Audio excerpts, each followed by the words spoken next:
merci, c'est le mot que je cherchais, le veuf. Merci. Donc, comment se fait-il que je le vois avec cette même femme-là dans la voiture? Donc, en fait, tu ne croyais pas. Voilà comment tu le recontactes après, et puis tu lui dis, mais comment se fait-il que je t'ai vu avec ta femme dans la voiture alors que tu m'as dit que ta femme a déjà?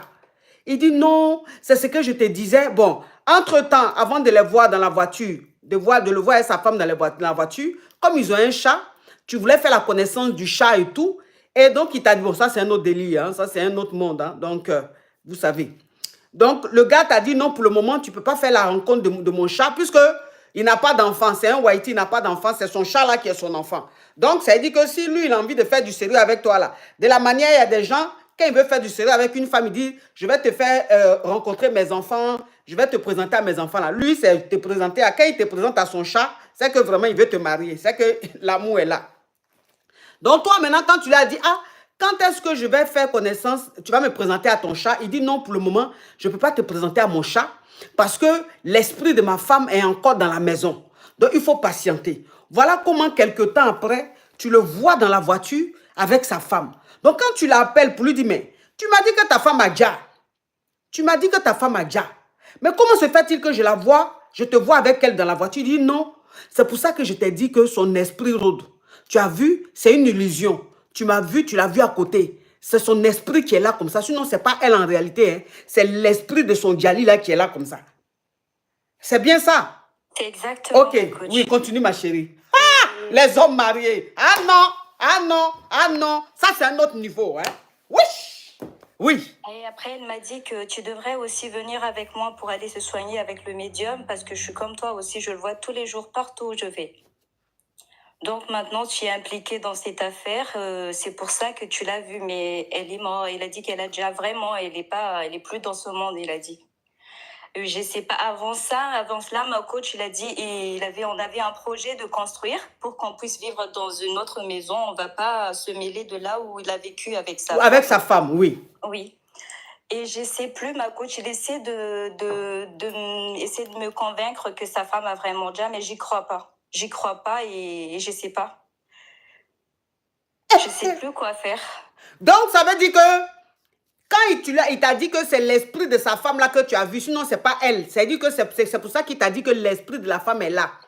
Donc, il t'a dit, lui va t'emmener maintenant chez le médium, chez un médium. Ça veut dire que tu es là, tu vois l'esprit de la femme. Donc, si tu vois l'esprit de la femme, il doit t'emmener chez un médium pour que le médium là enlève la partie où tu vois sa femme. Et même vous voulez aménager dans une autre maison parce que tu ne vas pas habiter dans la maison où il était avec sa femme. Mais toi, tu ne crois toujours pas. Tu te dis que sa femme n'a pas déjà. Lui, il te dit que sa femme a déjà. Que si tu as vu sa femme, c'est parce que l'esprit de sa femme, là, tu vois ça. Donc, tant qu'il ne t'amène pas chez le médium pour enlever l'esprit là sur toi, tu vas toujours voir sa femme. C'est ça? C'est ça, ma coach. Oh. Mais c'est quoi ta question? Je suis vraiment perturbée. Je ne sais pas si je dois le croire ou pas parce que j'ai vraiment vu la photo de sa femme sur son lit de Djali. C'est la même personne que j'ai vue auparavant. Je ne sais pas si je dois le croire ou pas, mais je ne le crois pas pour l'instant, je ne sais pas. C'est quoi ta question? Ma question, en fait, je sais, parce que j'ai jamais entendu ce genre d'histoire. Je ne sais pas si s'il me ment ou si c'est un manipulateur professionnel, si je peux dire ça comme ça, ou si c'est vrai, je ne sais pas. Non, mais le monsieur là est dangereux. Ça veut dire que sa femme était couchée, sa femme était en train de dormir. Il a pris photo de la femme là. Il a fait un montage à une photo là. Et puis tu as croire que Photoshop, Dorel, exactement, Photoshop. Il a fait Photoshop de Djali sur une application et puis il t'a envoyé. Donc la photo de sa femme de Djali qui t'a envoyé là, c'est une photo ordinaire de sa femme qu'il a pris, elle était en train de dormir. Il allait faire Photoshop avec une application pour faire comme elle a déjà. Sinon sa femme n'a pas déjà. Sa femme n'a pas déjà. D'accord. Il est très dangereux ce monsieur-là. Je pense même que j'ai pensé aussi. je pense même que tu as eu tort même de le débloquer. Je pense que tu as eu tort même de lui donner une seconde chance. De la manière l'homme de Dieu t'a dit, il faut fuir ce monsieur-là. Il fallait même rester comme ça. Il faut le fuir, il est dangereux. Parce que lui là, demain tu peux être avec lui, il va te dire, et quand ils vont l'attraper, on va dire il est malade. Parce que quelqu'un qui raisonne comme ça, c'est que c'est un homme qui est dangereux, ma chérie. Il faut le bloquer, il faut l'éviter. D'accord, ma coach. Courage, Merci ma beaucoup, chérie. Mais j'ai dit, Stria Miami ou quoi là? Tu as déjà monté, tu envoies demande à chaque fois. Tu veux quoi? Aïe. Tu as déjà monté. Tu envoies demande, j'enlève, tu m'envoies encore. Il y a été bloqué, hein, maman.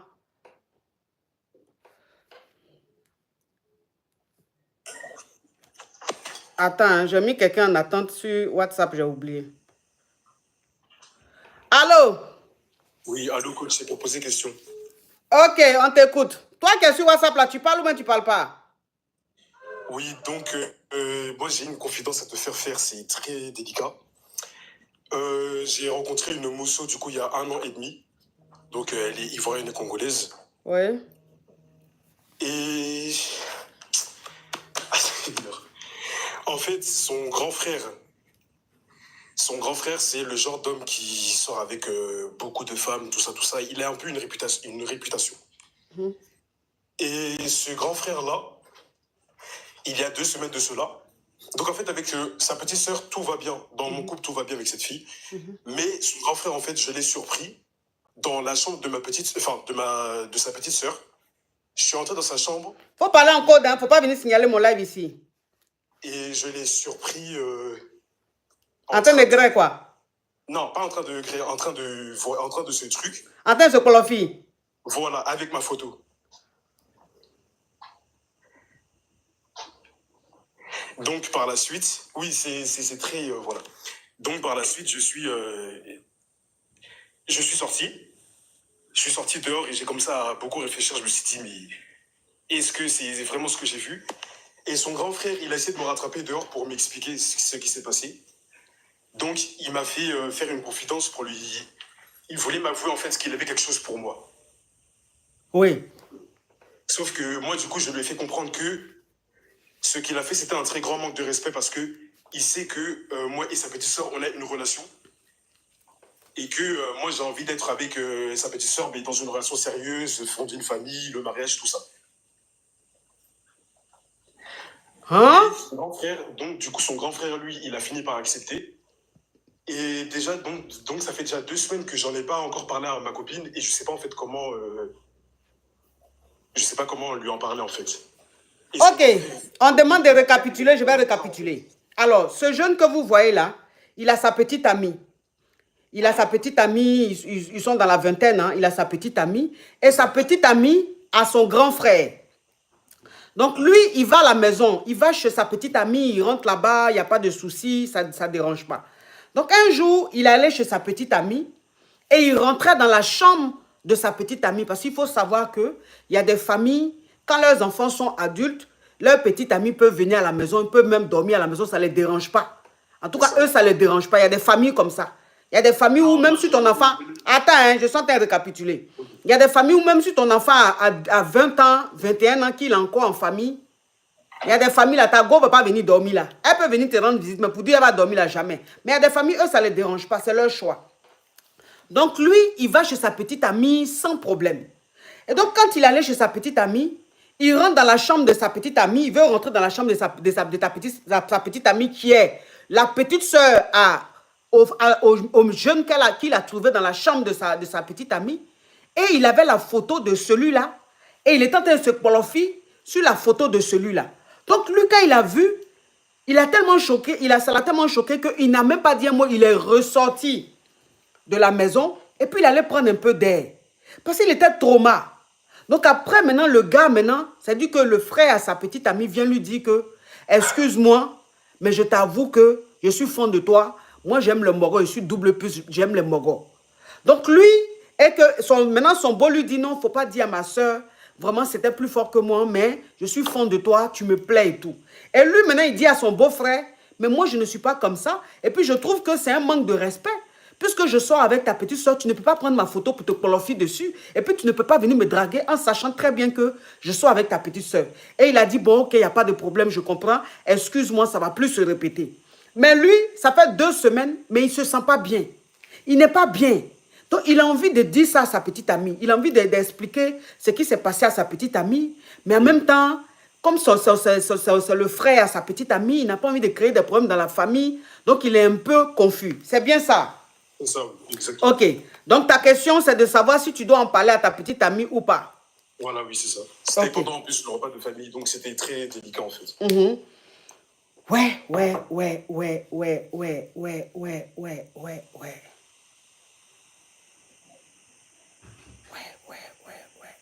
C'est délicat. Donc j'ai jamais, en fait, j'ai jamais dormi aussi difficile. Mhm. Parce que pour moi, en fait, c'est, en fait, moi, je peux pas me permettre d'aller dormir chez les parents de ma copine, quoi. Mhm. Je préfère faire les choses bien, simplement, et quand je découvre des choses comme ça, en fait, ça me, je sais pas, ça me freine, en fait. Ouais, ouais, ouais, ouais, ouais, ouais, ouais, ouais, ouais, ouais. Parce qu'en fait, je vois les commentaires, je vois les caviars dire, il faut lui dire, il faut lui dire. Mais en fait, le problème, c'est que s'il lui dit, ça va créer des problèmes dans la famille. Si ça se trouve, les parents ne savent même pas que le gars est double puce. Peut-être que ses parents ne savent même pas. Donc, si lui il dit à sa petite amie elle sera fâchée, ils vont faire les histoires et elle va expliquer aux parents que voilà ce qu'il a fait sur la photo de mon petit ami. Et les parents vont savoir que leur fils est branché. Attends, peut-être qu'eux, ils ne savent pas. Donc, il n'a pas envie de créer des problèmes dans la famille. Il n'a pas envie de créer des problèmes dans la famille. C'est ça le problème. Sinon, il peut dire, mais est-ce que ça crée des problèmes dans la famille? Donc, moi, ce que je vais te dire, c'est vrai, c'est choquant, c'est vrai, c'est pas facile. Mais comme il s'est excusé et il a dit ça ne va plus se répéter, il faut essayer de passer là-dessus. Si ça te fatigue trop, il faut en parler à un proche à qui tu te confies, ou bien, je ne sais pas, ou à un sage, je ne sais pas, mais libère-toi chez un proche. Je préfère ça pour protéger au moins la famille. Parce que vous savez, les amis, on ne sait jamais. Parce que s'il dit à sa petite amie qu'elle va dire aux parents, alors que les parents ne savent pas que leur fils est branché, vous voyez les dégâts que ça va créer dans la famille. Ils vont l'apprendre, hein, mais il ne faut pas que ça vienne de lui. Ma chérie, je t'ai mise en attente, tu coupes, tu rappelles. Il faut rester en attente, s'il te plaît. Il ne faut pas couper à chaque fois puis rappeler, s'il te plaît. Donc, je n'ai pas envie que le problème familial, là, le gros problème familial, là, vienne de lui. Ça n'a qu'à venir d'eux-mêmes. Eux-mêmes, ils vont découvrir que leur fils est comme ça. Il ne faut pas que ça vienne de lui. Tu comprends? Donc c'est mieux que ce soit elle-même qui découvre seule. Oui, elle va découvrir. De toute façon, ça ne se cache pas. C'est comme grossesse. Tôt ou tard, on saura. Donc, il faut laisser eux-mêmes, ils vont découvrir. Mais toi, il ne faut pas que le problème familial vienne de toi. Affaire de famille, là, c'est trop compliqué, c'est trop délicat. Ok, je comprends. Ok, courage à toi. Merci beaucoup. Allô? Oui, bonjour ma coach, je peux poser question. Ma chérie, tu enlèves le haut-parleur, tu enlèves l'écouteur, tu ouvres ton gosier. Oui. Ma coach, j'avais appelé il n'y a pas longtemps. Je devais voir un monsieur, un Nigérien, qui était venu me voir ici au Sénégal. Et on devait se retrouver. Donc j'avais appelé pour vous demander si je devais greffer. Oui. Bien. Je ne Oui. sais pas si vous vous rappelez. Bon. Vous m'avez dit d'attendre un peu après le gré. Donc voilà, j'ai pu croiser le monsieur là-bas. Tout s'est bien passé. Sauf qu'il y a eu une nuit où, pendant son sommeil, il a dit le prénom d'une femme. Donc quand on s'est réveillé, je lui ai dit, mais toi, pendant que tu dormais là, tu as dit le prénom d'une femme là, c'est qui? Il m'a dit, c'est personne. Je lui ai dit le prénom. Il m'a dit, non, je ne connais pas. J'ai dit, il ne faut pas mentir parce que si tu dors et tu sors le prénom de quelqu'un, ça veut dire que la personne est importante pour toi dans ta vie. Donc, il m'a expliqué, il m'a dit que effectivement, lui, il m'avait dit au début qu'il était marié. Il m'a dit, effectivement, il est marié, mais dans son mariage, il n'avait pas d'enfant avec sa femme. Oui. Sa femme lui a fait comprendre que lui, il était stérile. Sauf qu'il avait trouvé une petite tisa à côté.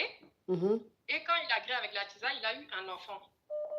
Donc, ce n'était pas lui le problème. Donc, sa femme qui a demandé le divorce, il est en instance de divorce, il a une baby maman à côté. Oui, mais le nom qu'il a dit là, c'est le nom de qui? C'est ça qui nous intéresse. C'est le nom de baby maman là qu'il a dit. Ok. Voilà. Donc là, il me dit, il y a la baby maman à côté, il y a ma fille à côté et il y a ma femme que je suis en train de divorcer. Donc là, je me retrouve dans une position de Tisa deuxième place. Tisa plus. Lui, quand il m'a dit ça, je lui ai dit, ok, ma coach, moi je suis sénégalaise, tu me connais, je ne vais pas quitter dans ça. Oui, non, vous, la polygamie, c'est le beignet que vous faites pour vous, oui. Voilà. Elle a fait comme si, en fait, Elle n'avait rien vu. Elle a fait comme si elle n'était pas fâchée. Rien du tout. Donc, le monsieur l'appelle. Parce qu'avant de rentrer à la maison, il préfère appeler pour doser un peu le truc. Parce qu'il sait que c'est pas bon. Mais quand il appelle, elle fait comme si de rien n'était. Donc, il est rentré à la maison le matin. Quand il est rentré à la maison, elle dit, mais tu es venu faire quoi? Puisque tu es censé être en voyage, tu es venu faire quoi? Donc, il a commencé à lui demander pardon. Commencé à lui demander pardon. Commencé à vouloir lui expliquer un tas de trucs. Elle dit, je ne sais pas de quoi tu me parles. Elle a fait à manger, elle lui a donné. Le soir, ils ont gré. Comme si, en fait, elle n'avait pas vu le monsieur là avec une autre femme. C'est-à-dire qu'elle ne parle pas de ça. Elle ne se plaint pas. Elle fait comme si tout était normal. Donc, le monsieur, il est trauma. Elle a été élevée par sa grand-mère. Donc, elle sait comment bouder, elle sait comment ignorer. Donc, le monsieur, il est trauma. Il a appelé ses proches pour venir lui demander pardon. Elle dit, mais vous me demandez pardon de quoi? Il n'y a rien. Ne me demandez pas pardon et tout. Donc, elle dit, son mari dit qu'il a peur d'elle. Parce que le comportement qu'elle a là, c'est pas normal qu'une femme qui a attrapé son mari avec une autre femme, qui était censée être en voyage là, c'est pas normal qu'elle se comporte comme ça. Donc, lui, il a peur d'elle. Il a peur de manger sa nourriture. Il a peur de faire quoi que ce soit. Donc, il ne mange plus sa nourriture. C'est bien ça. Il mange, mais il attend d'abord que c'est moi qui mange un peu. Il mange ta nourriture, mais il attend que toi, tu goûtes d'abord. Voilà, et moi aussi, comme j'ai compris ça, à chaque fois que je cuisine là, je prends d'abord, je mange devant lui pour lui montrer que ce que tu penses là, c'est pas ça au fait. D'accord, donc quand tu fais à manger, ton mari mange, mais il te demande de manger d'abord. Non, il s'assoit, il me regarde, il fait, oui, il commence à parler, il mange pas directement quoi. Je sais pas si vous comprenez. Donc c'est quand tu goûtes maintenant qu'il mange. Voilà. Donc il sait que ce qu'il a fait là, c'est pas normal, on peut faire quelque chose. Oui. Non, c'est pas un enfant. Même quand il me voit, genre, il commence à, même quand il veut parler d'un truc, parce qu'avant, quand il veut quelque chose, c'est quelqu'un, il est un peu autoritaire. Mais depuis là, même quand il veut parler, genre, il parle là, mais en mode gêné, quoi. Il est gêné, il est bizarre. Moi, je fais comme si de rien n'était. Même à sa mère, je lui ai dit, je sais pas de quoi mon mari il parle. Depuis qu'il est rentré de son voyage, il est bizarre. Mais je sais pas si je dois continuer sur cette voie ou si je dois, je sais pas, parce que j'ai pas envie de me retrouver dans des situations où je vais pas pouvoir contrôler, quoi. Ok, mais ma chérie, de la manière, tu parles pas de ça, rien du tout là. Tu as mal ou bien ça te dit rien? Coach, ça me fait mal, mais moi, le fait que lui, il va comprendre que moi, ça me fait mal, ça va plus me blesser que ça. Ouais. Moi, je veux pas qu'il voit que ça me blesse au fait. Parce que je sais très bien que même si je vais voir les parents pour parler de ça, ça va pas aller loin. Ils vont juste te dire de t'asseoir dans ton foyer. Je sais très bien chez nous comment ça se passe. Il n'y a pas de divorce. Bah, c'est pour ça, j'ai pas envie qu'il se dise que, elle a peur au fait. Elle a peur, ça lui fait mal. Je ne veux pas lui donner cette occasion-là. Ouais. Tu es forte, ma chérie. Tu es forte, hein? Ah ouais, tu es forte. C'est-à-dire que tu as ça en toi, tu as mal, tu as très mal, mais tu gardes ton sang-froid et tu fais comme si de rien n'était. Franchement, bravo à toi, tu es forte, quoi. Je ne sais pas comment tu arrives à gérer ça. J'espère que tu ne vas pas craquer un jour et que, voilà. Mais tu es forte, tu as félicité, franchement. Tu as félicité. Merci, ma coach. Tu as félicité. Mais j'espère que, voilà, tu fais autre chose, c'est-à-dire genre le sport ou bien tu en parles à quelqu'un pour te vider un peu, quoi. Parce que si tout reste à l'intérieur... Moi, j'ai pas trop l'habitude de ça. J'ai pas trop, même avec ma mère, c'est pas trop ça, puisque j'ai pas grandi avec elle. Du coup, c'est un peu compliqué par rapport à eux. Mais voilà, moi, je sais que si ça me tenait qu'à moi, là, 2 ans seulement de mariage, et là, il te fait un truc comme ça. Bah, même si tu l'expliques, ils vont juste te dire que oui, c'est une réalité du mariage.